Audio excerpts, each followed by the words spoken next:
اعوذ باللہ من الشیطان الرجیم بسم اللہ الرحمن الرحیم۔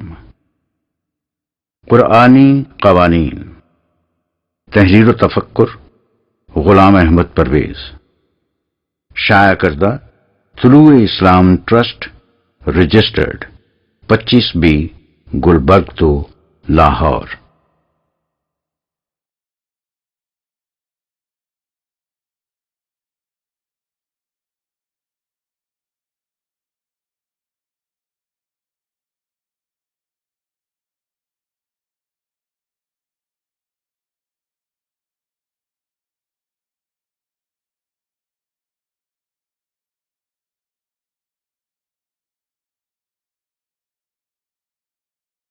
پیش لفظ، پہلا ایڈیشن 1967۔ میری زندگی کا مقصد قرآنی تعلیم کا عام کرنا ہے۔ اس سلسلے میں میں نے گزشتہ 30-35 برس میں کیا کچھ کیا ہے اس کی تفصیل میں جانے کی ضرورت نہیں۔ لغات القرآن اور مفہوم القرآن کو میں نے اس سلسلے کی آخری کڑی سمجھا تھا، لیکن ان کے بعد مجھ سے کہا گیا کہ تبویب القرآن کے بغیر یہ سلسلہ ناتمام رہے گا، اس لیے اس کام کو بھی مجھے ہاتھ میں لینا چاہیے۔ تبویب القرآن سے مفہوم کیا ہے، یہ بات سمجھنے کی ہے۔ قرآن کریم کا انداز عام تصنیف و تالیف کا سا نہیں۔ عام کتابیں مختلف ابواب میں منقسم ہوتی ہیں اور مصنف ایک موضوع کے متعلق جو کچھ کہنا چاہتا ہے اسے متعلقہ باب کے تحت تمام و کمال لکھ دیتا ہے، لیکن قرآنی تعلیم بکھرے ہوئے موتیوں کی طرح ساری کتاب میں پھیلی ہوئی ہے۔ اگر آپ معلوم کرنا چاہیں کہ کسی خاص موضوع کے متعلق اس کے ارشادات بے تمام و کمال کیا ہیں تو انہیں آپ کو پوری کتاب سے تلاش کر کے یکجا کرنا ہوگا۔ تبویب سے مراد یہ ہے کہ قرآن کریم کی ساری تعلیم کو مختلف موضوعات کے تابع الگ الگ ابواب میں تقسیم کر کے اس کا انسائکلوپیڈیا مرتب کر دیا جائے، تاکہ جو شخص زندگی کے کسی معاملے کے متعلق قرآنی رہنمائی حاصل کرنا چاہے اسے وہ متعلقہ عنوان کے تحت ایک جا مل جائے۔ یوں تو میں نے اپنی ہر تصنیف میں قرآنی تعلیم کو پیش کرنے کے لیے یہی انداز اختیار کیا ہے، لیکن چونکہ میری ہر کتاب کا موضوع الگ ہے اس لیے اس میں اسی خاص موضوع سے متعلق قرآنی تعلیم مل سکتی ہے۔ تبویب القرآن میں زندگی کے ہر شعبے سے متعلق قرآنی رہنمائی یکجا مل سکے گی۔ قرآن کریم دیکھنے میں تو ایک مختصر سی کتاب ہے، لیکن اس کی ہماگیریت کا یہ عالم ہے کہ زندگی کا کوئی کوشہ ایسا نہیں جس کے متعلق اس میں رہنمائی موجود نہ ہو، اور پھر رہنمائی بھی ایسی جو ہر زمانے میں دنیا کے ہر انسان کے لیے قندیل راہ بن سکے۔ ظاہر ہے کہ اس قسم کی کتاب کی اس انداز سے تبویب کوئی آسان کام نہیں۔ یہ دقت نظر اور کاوش فکر کے علاوہ پیہم محنت اور مسلسل وقت چاہتا ہے، اور میں اب عمر کے اس حصے میں پہنچ چکا ہوں جہاں 30-40 سال قبل کے مقابلے میں بہرحال توانائی کم ہو جاتی ہے، لیکن میں نے اس کام کی اہمیت کے پیش نظر اسے ہاتھ میں لے لیا اور آج کل اسی میں مصروف ہوں۔ لیکن بادہ خانہ خم قدہ قرآنی کی بیتابی یہ تمنا اس قدر صبر آزما فرہادیت کی حریف کیسے ہو سکتی تھی؟ میں نے تبویب کا کام شروع کیا اور ادھر سے تقاضے موصول ہونے شروع ہو گئے کہ اسے جلد از جلد شائع کیا جائے۔ جب ان کے خدمت میں عرض کیا گیا کہ اس قدر طول طویل مسافت کے لیے کتنا وقت درکار ہوگا تو ان تقاضوں نے سمٹ کر یہ شکل اختیار کر لی کہ قرآن کریم کے جن احکام کو ایک اسلامی مملکت کا ضابطۂ قوانین بننا ہو اور جن اقدار کے تحفظ و تنفیذ کے لیے ایسی مملکت کا وجود ناگزیر ہو، کم از کم اس حصے کو پہلے مرتب کر کے بلا تاخیر سامنے لے آیا جائے۔ ان مہمیز خردگان شوق کا خیال یہ ہے کہ پاکستان میں قرآنی قوانین کا نفاذ اس لیے نہیں ہو سکا کہ ارباب متعلقہ کے سامنے اس قسم کا مجموعہ ارشادات قرآنی نہیں ہے۔ بہرحال مجھے ان پہم تقاضوں کے سامنے سر تسلیم خم کرنا پڑا، جس کا نتیجہ پیش نظر مجموعہ ہے۔ اسے تبویب القرآن کا دائرۂ پیش رفت سمجھنا چاہیے۔ قرآن کریم میں معدود چند احکام متعین قوانین کی شکل میں دیے گئے ہیں۔ ان کا تعلق بیشتر آئلی زندگی سے ہے۔ اور باقی امور کے متعلق اصولی ہدایات دی گئی ہیں۔ جس کتاب کو ہر زمانے کے انسانوں کے لیے ہمیشہ تک ضابطہ ہدایت بننا تھا، اسے ہونا ہی ایسا چاہیے تھا کہ وہ کاروبار حیات کے لیے اصولی حدود مقرر کر دیتی، جن کے اندر رہتے ہوئے ہر زمانے کے انسان اپنے زمانے کے تقاضوں کے مطابق جزئی قوانین خود مرتب کرتے۔ یہ اصول غیر متبدل رہیں گے اور ان کی روشنی میں مرتب کردہ قوانین اندر ضرورت بدلتے جائیں گے۔ مثال کے طور پر اسلامی مملکت کے متعلق قرآنی اصول یہ ہے کہ امرہم شورا بینہم، ان کے معاملات باہمی مشورے سے طے پائیں گے۔ مشاورت کا اصول تو غیر متبدل ہے، لیکن اس مشاورت کی مشینری کس قسم کی ہوگی اور طریقہ کار کیا، اس کی تفصیل قرآن نے نہیں دی۔ اسے ہر زمانے کی امت اپنی ضروریات کے مطابق خود مرتب کرے گی۔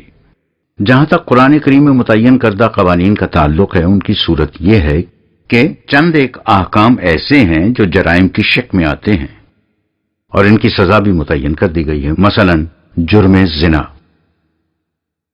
ایسے احکام جن کی حیثیت تو قانونی ہے لیکن جن کی تعزیری شکل قرآن نے خود متعین نہیں کی۔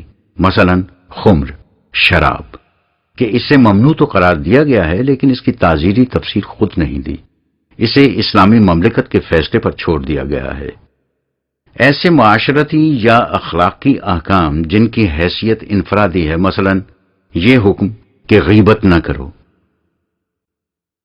اسلامی مملکت ضروری سمجھے تو ان میں سے ضروری احکام کو بھی قانونی شکل دے سکتی ہے۔ یہ احکام میری کتاب اسلامی معاشرت میں ملیں گے۔ زیر نظر مجموعے میں ان احکام و اصولات کو مختلف ابواب کتاب یکجا کر دیا گیا ہے۔ اس میں نہ تو ان احکام کے فلسفے اور مصالح سے بحث کی گئی ہے، نہ ہی ان کی تشریح کی گئی ہے۔ متعلقہ قرآنی آیات کے حوالے دے دیے گئے ہیں کہ آپ قرآن کریم سے ان آیات کو نکال کر خود اس نتیجے پر پہنچیں کہ اس باب میں قرآن کی رہنمائی اور اس کا مقصود و مطلوب کیا ہے۔ حوالوں میں اوپر سورت کا نمبر اور نیچے آیت کا نمبر دیا گیا ہے۔ مثلا 3/12 سے مراد ہے سورہ آل عمران کی 12ویں آیت۔ چونکہ قرآن کریم کے مختلف نسخوں میں آیات کے نمبروں میں ایک آدھ کا فرق ہوتا ہے، اس لیے اگر مطلوبہ آیت میرے دیے ہوئے حوالے میں نہ ملے تو 2-1 آیات پہلے یا بعد میں دیکھ لیا جائے۔ واضح رہے کہ قرآن کریم کے اصول ہوں یا قوانین، سب غیر متبدل ہیں اور کسی فرد یا مملکت کو ان میں رد و بدل کا حق حاصل نہیں۔ اسلامی مملکت ان قوانین کے نفاذ کی عملی شکلیں اور طریقہ کار کی جزیات مرتب کر سکتی ہے، یا جیسا کہ اوپر کہا جا چکا ہے ان اصولوں کی حدود کے اندر رہتے ہوئے جزئی قوانین وضع کر سکتی ہے۔ اس طرح جو کچھ اسلامی مملکت کی طرف سے نافذ ہو اسے قانون شریعت کہا جائے گا۔ یہ بھی معلوم رہے کہ اسلامی مملکت یہ تو کر سکتی ہے کہ معاشرے کے موجودہ حالات کے پیش نظر قرآنی احکام کو بتدریج نافذ کرے اور اس طرح رفتہ رفتہ معاشرے کو صحیح قرآنی قالب میں ڈھال دے، لیکن اسے اس کا حق حاصل نہیں ہو سکتا کہ وہ بعض احکام قرآن سے لے لے اور دوسرے احکام باہر سے، اور اس مرکب کا نام اسلامی قوانین رکھ لے۔ قرآن کی روح سے ایسا کرنا سنگین جرم ہے اور دنیا میں رسوائی اور آخرت میں تباہی کا موجب۔ سورت نمبر 2 آیات نمبر 85-86۔ میں نے اس مجموعے کو معاملات تک محدود رکھا ہے۔ مقصد اس سے یہ بھی ہے کہ اگر کسی وقت ہمارا نصیبہ جاگا اور مملکت پاکستان نے ملک میں قرآنی قوانین نافذ کرنے کا فیصلہ کیا تو ان قوانین کو مرتب کرنے میں یہ مجموعہ ان کی رہنمائی کر سکے۔ اگر ایسا ہو گیا تو میں سمجھوں گا کہ مجھے میری دیدہ ریزی اور جگر سوزی کا صلہ مل گیا۔ ہو سکتا ہے کہ اس وقت تک تبویب القرآن بھی شائع ہو جائے تو وہ زندگی کے دوسرے شعبوں کو بھی محیط ہوگا۔ اس طرح کسی کو یہ کہنے کی گنجائش نہیں رہے گی کہ ہمیں معلوم نہ تھا کہ فلاں باب میں قرآن کریم کیا رہنمائی دیتا ہے۔ خدا کرے مجھے اس کی تکمیل کی توفیق نصیب ہو جائے۔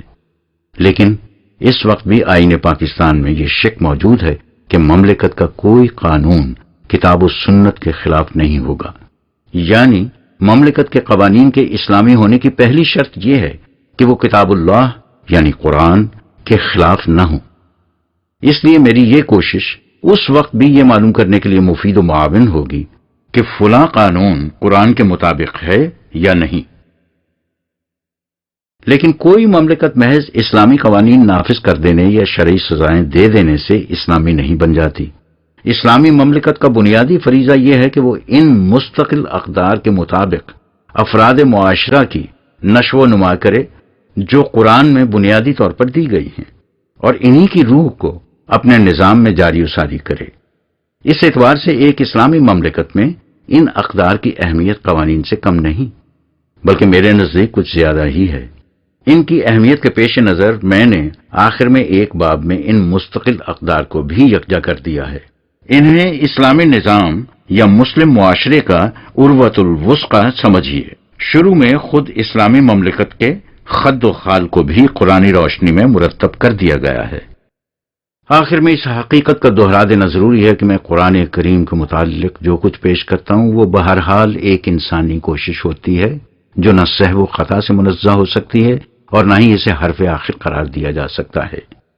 اس مجموعے میں نے اسی لیے صرف قرآنی آیات کو پیش کیا ہے، البتہ کہیں کہیں ان آیات کے مفہوم سے استنباط نتائج کیا ہے۔ اگر آپ کو ان نتائج سے اتفاق نہ ہو تو آپ انہیں نظر انداز کر دیں اور قرآنی آیات پر غور و تدبر کے بعد خود کسی نتیجے پر پہنچ جائیں۔ میرا مقصد اپنی وسعت و استطاعت کے مطابق رہنوردان جادہ قرآنی کے لیے سہولتیں باہم پہنچانا ہے تاکہ وہ بآسانی منزل مقصود تک پہنچ سکیں۔ میں ان کا رفیق سفر بننا چاہتا ہوں، خضر راہ نہیں، اور میرے لیے یہی سعادت بہت ہے۔ وما توفیقی الا باللہ العلی العظیم۔ پرویز، اکتوبر 1967۔ مقدمہ طبع ثانی۔ اس کتاب کا پہلا ایڈیشن 1967 میں شائع ہوا تھا اور اس میں آیات کے صرف حوالے دیے گئے تھے۔ یہ اس لیے کہ میرا مقصد اتنا ہی نہیں کہ میں نے جو کچھ قرآن سے سمجھا ہے اسے دوسروں تک بھی پہنچا دوں۔ میرا اولین مقصد یہ ہے کہ افراد امت میں قرآن مجید کو غور و تدبر سے سمجھنے کا جذبہ پیدا ہو۔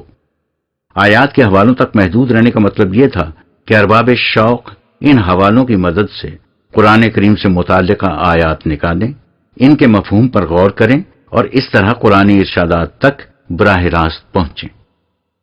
وہ کتاب تو بہت مقبول ہوئی، لیکن ہر طرف سے تقاضے موصول ہونے شروع ہو گئے کہ کتاب میں آیات کا متن بھی درج ہونا چاہیے اور ان کا ترجمہ یا مفہوم بھی۔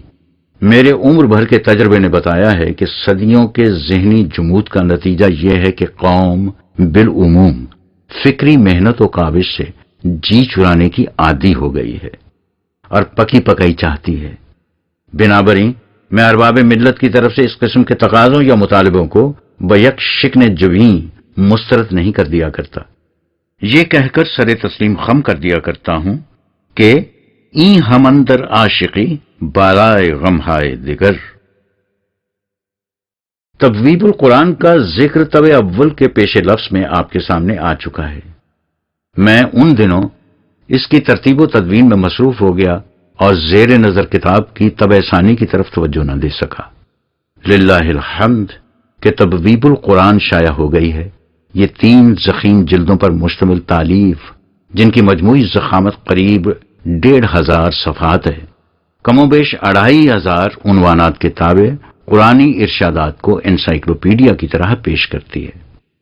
اس دائرۃ المعارف کی اشاعت کے بعد قرآنی قوانین سے متعلق جداگانہ تصنیف کی ضرورت نہیں رہتی، لیکن ملک کے موجودہ حالات کے پیش نظر اس کے تقاضوں نے پھر شدت اختیار کر لی۔ یوں تو مملکت پاکستان میں اسلامی قوانین کی باتیں روز اول سے ہوتی چلی آ رہی تھیں، لیکن اس سال انہوں نے خاص اہمیت اختیار کر لی اور ان قوانین کے مرتب کیے جانے کا چرچا عام ہونے لگا۔ چونکہ قرآن مجید کو قوانین مملکت کی اساس و بنیاد قرار دینے کا مشورہ بلکہ مطالبہ میری طرف سے پیش کیا جاتا ہے، اس لیے متعارف اور غیر متعارف حلقوں کی طرف سے کہا گیا کہ قرآنی قوانین کے ایسے ضابطے کا جو ایک ریفرنس بک کا کام دے سکے بلا تاخیر شائع کرنا وقت کی سب سے اہم ضرورت ہے۔ اس ضرورت کے پیش نظر قرآنی قوانین کا تازہ ترمیم شدہ ایڈیشن شائع کرنا ضروری سمجھا گیا۔ اس ایڈیشن میں ضروری ترمیم و اضافے کے علاوہ آیات کا متن بھی دے دیا گیا ہے اور ان کا مفہوم بھی۔ آیات کا متن تو قرآن مجید کا ہے، اس لیے اس میں کسی قسم کے اختلاف کا سوال ہی پیدا نہیں ہوتا۔ میرے پیش کردہ مفہوم سے اگر کسی کو اختلاف ہو تو وہ جس شک میں چاہیں اپنا اطمینان کر لیں۔ اسلامی قوانین تو قرآن کریم کی آیات ہیں، نہ کہ میرا پیش کردہ مفہوم۔ بعض آیات سے میں نے استنباط نتائج بھی کیا ہے۔ اس قسم کے استنباط کا حق اور اختیار دراصل اسلامی مملکت کی مجلس قانون ساز کو حاصل ہوگا، نہ کہ کسی فرد یا فرقے کو۔ میرا اخذ کردہ استنباط اس سمت کی طرف اشارے سے زیادہ حیثیت نہیں رکھتا۔